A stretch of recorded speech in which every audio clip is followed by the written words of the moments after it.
Hey there. All right, so a new version of Windows just came out, and somebody's asked you to find the addresses for the load remover in KotOR 2. Here's how you do that in a few simple steps. So let me just new scan. So what we're going to do is, first of all, in Cheat Engine, there's a little bit of setup we want to do. In Edit Settings, you want under Hotkeys, you need to set something for pause selected process. I have it set to F3. That should be fine. You can set it to whatever you want as long as it's just a button that's available that doesn't also do something in KotOR. And with that, let's go ahead and get started on finding our values. So first value we're going to find is the is loading value. So actually, in our load remover, we use is not loading. So how we get that is first thing we want to do is get clicked in the game, make sure you're moving around and such, and then pause the process with your pause key. That way, none of the memory values will change. And if we head over here, so for is not loading, we want to start with a value of 1. So we do our first scan, and I've already screwed this up. 1 second. We need, we're going to be looking inside of, it's going to be in here somewhere. I scrolled past it, I think. No, not you. Here it is. dinput8.dll is what we're searching inside of. So yeah, set this to dinput8.dll.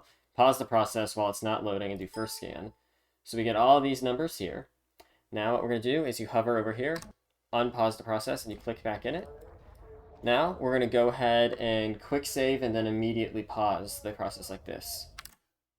Cool. With that together, we want to set this value to 0 and hit next scan. We get 2 values here. Let's go ahead and unpause and click back over here. And I'm going to go ahead and add just both of these. Actually, I know it's the first one because I recognize the number, but we're going to go and add them both. And now, so if you watch where it says value, right down here, and as I save, value swaps to 0. Same thing as when I load, it goes back like this. So some other things to note, though, this isn't sufficient alone for the load remover, because if I click out of the process, it also goes to 0. And if I hold the Alt key, it goes to 0. So we need to find a few other memory addresses. So we're just going to save the first one, and I'm just going to delete the second address.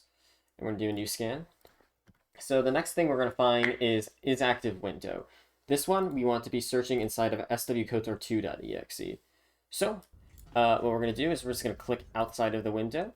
So we should have 0 right now for scan for 0. Now we're going to click into the window, and we're going to pause the process. And it should be 1 now because it's selected window. Next scan, we get a couple of values. Perfect. We're going to unpause the process. And we're going to be clicked out of the window. It should be 0 right now. We see very clearly that this middle one is the correct one. So we'll add that down here. And now, as you see, when we click in, it's 1. When we click out, it's 0.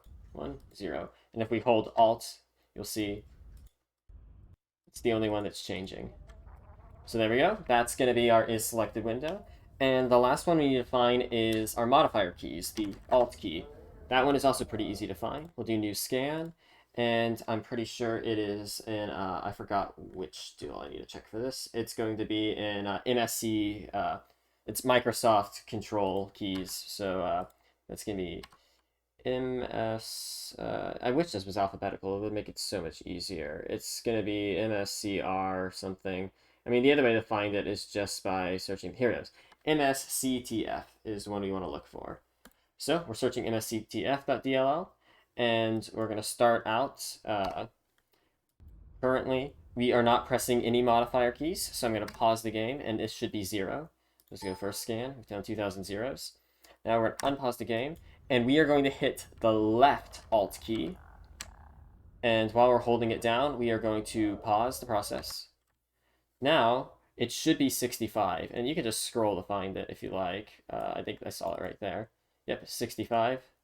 So we'll go ahead and add that down right there. I mean, the other option is if you type 65 right here and go next scan, it'll show. And yeah, we'll unpause the process, head back in, and you see whenever we hit Alt, it turns to 65. You also know it's working if you hit Control, it goes to 130. Right Control is 18, right Alt is 9, Shift 36, left Shift 260, etc. So yeah, that's how we find these 3 addresses. And once you have these 3 addresses here, make sure you Like we're gonna want you to write down the three of them. So for is not loading, you want to give us this right here where it says d8 input.dll plus this number. And so you just double click these to find these. So these are the three values that we're gonna want from you. And I suppose we should also probably get the is movie playing value. However, everybody has movies disabled for this, so honestly, we could probably look past it for just getting a loader mover working.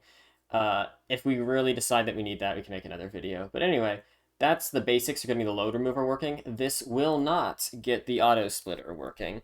That requires some more complicated searching, which we can do at some other point. Honestly, I'm just going to leave that to 0 if you want to get the auto splitter working.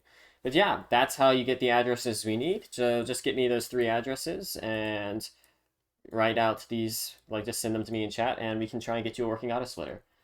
That's not an auto splitter, sorry, loader mover. And yeah, that's about it. Thanks for watching.